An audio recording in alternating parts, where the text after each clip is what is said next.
So, my dear viewers, imagine you're a young, barely teenage kid again. Now imagine what you really liked as a barely teenage kid. Chances are, you still like some of the things, but for the most part, I'll bet you want to punch the younger version of you in the face because you realize just how bad your tastes were. Well, this is how I feel about koisuru boukun, one of the first yaoi anime I ever watched and really liked when I was just starting to get in the genre. But as I watch it today, I realize just how horrible of an anime it is, with love based on sexual attraction alone, unintentional drugging, and rape on top of all that being the characters totally unlikable, and the animation incredibly cheap. Let's dive into this train wreck. Without further ado, let's start the review. We open this awful piece of animation with an establishing shot of some flowers and trees with our main character, Morinaga, who's as bland as a piece of wet cardboard, asking if love has an expiration date, followed closely with a scene where he confesses his love to a man with white hair. We soon learn that this is Tatsumi Soichi, Morinaga's love interest of 5 years. A bit long for a college crush in my opinion. We soon find out that Tatsumi is not the flowery prince that most yaoi set up the love interest to be. In fact, he's an absolute jerk and a homophobic asshole, abusing poor Morinaga whenever he hears good news about gay rights, straight up punching him in the face when he finds out gay marriage was legalized in San Francisco. You're supposed to want these two to fall in love, right? All I'm feeling is hate for Tatsumi and pity for poor Morinaga. Anyway, day turns to night and Morinaga starts drinking his misery away in a gay bar where his friend tells him pursuing Tatsumi is pointless and that it's damaging the time he gets to have fun. Morinaga brushes his criticism aside until the friend offers him a solution to his misery, a bottle of Viagra-like liquid disguised as sake. Morinaga obviously tries to refuse it but takes it anyways. There's even a moment where he tries to throw it out but he doesn't. He ends up storing it at the back of his cupboard, which means you know it's gonna come back later in the episode. After that disaster, we probably get the only semi-decent part of the whole episode, Tatsumi talking to his little brother over the phone, Tomoe, who happens to live in America with his boyfriend, in which Tatsumi calls him to make sure he hasn't gotten married, only to have Tomoe get proposed to over the phone, with Tatsumi as a witness. Tomoe even gives us a decent exchange that I found absolutely hilarious. 最初なんてすっごく痛くてでもワセリンとかってのを塗ったら割と殺す黒か待ってなんでだなぜそんな種の保存に反した行為ができるんだおかしいんだぞ間違ってるんだ人類としてそりゃ出生率は下がるかもしれないけどそうじゃなくて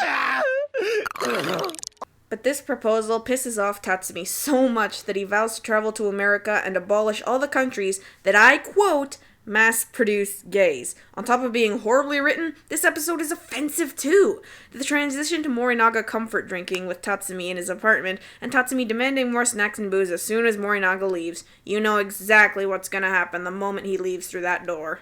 He's gonna drink the bottle. Oh look, he's drinking the bottle.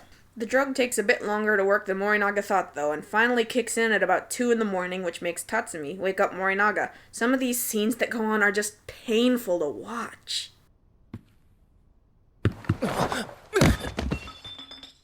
なんだこれは体が動かんトイレに行こうとってもうしっかり立ってくださいよそんなこと言ったって足に力がもう早く起きて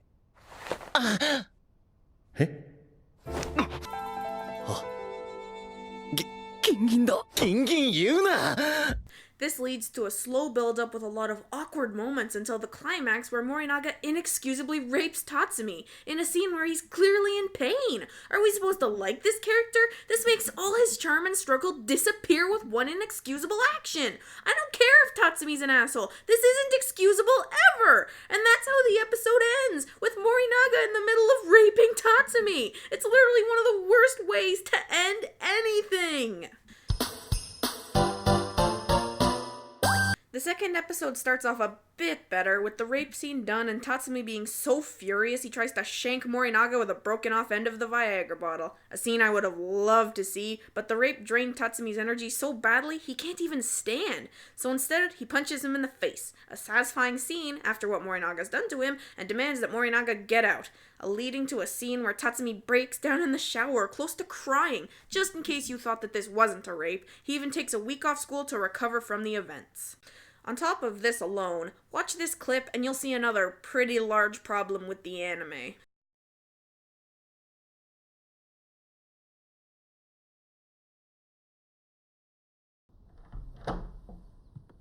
Hands up, how many of you thought that the video stopped to buffer? I'll bet a lot of you did. The corners the anime cuts to save money is ridiculous. By the time Tatsumi's strong enough to return to school, Morinaga seems to have dropped off the face of the earth. Not in school, not home, or in contact with his family. Most likely running away from the police after what he did, but despite all this he was put through, Tatsumi goes looking for him anyways. All his looking reveals nothing, and this leads to him checking Morinaga's apartment every single day for 2 weeks until Morinaga finally reappears on the final time he was gonna check after 2 straight weeks. Only there to pack up his things because, get this, he can't stand to not have Tatsumi love him. Dude, you raped him. He's not gonna love you now. But even after this, Tatsumi starts crying in front of Morinaga, claiming that it was unfair of him to leave without telling him anything, even considering it a threat. However, no romantic interest is present, and for all I know, Tatsumi just wants his faithful little servant underling back. This leads to a second, at least consensual sex scene where Morinaga possibly blackmails Tatsumi into staying closer to him or else he'll resign from the university. Great, now we can add blackmail to this guy's awfulness list. He even has the audacity to ask Tatsumi if they were lovers at the end, which Tatsumi satisfyingly denies, and this episode treats us like we're supposed to be sympathetic to Morinaga. This series just pisses me off to no end. I give it an avoid it rating. This garbage deserves to be burned.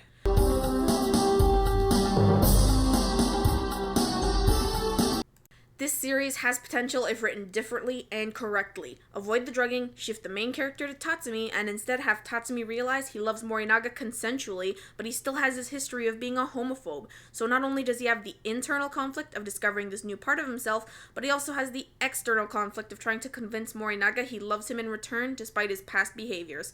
This leads to better conflict with a much more interesting character than Morinaga as the main focus. That's it for my improvement section. I'm the Otaku, and I look forward to our next meeting.